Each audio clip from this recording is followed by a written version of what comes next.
देखो एक दिन ये बाइक मेरी होगी। मुझे ये स्पोर्ट्स बाइक चाहिए, ये पैसे ले लो।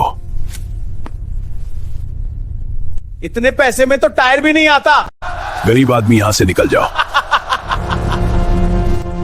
याद रखना एक दिन ये शोरूम मेरा होगा।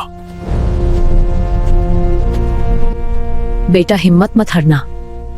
अम्मी मैं सब बदल दूंगा। बस यही मौका है।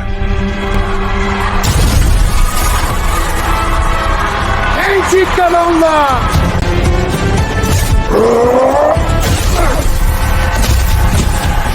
आज तुम्हारा आखिरी दिन है, देखते हैं। इतना ही तो।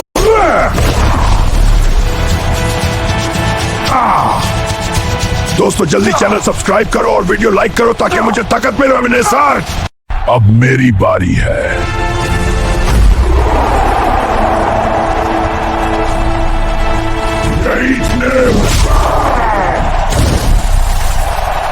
साहब मुझे माफ कर दीजिए। आज से ये शोरूम मेरा है और यहाँ किसी गरीब की बेइज्जती नहीं होगी।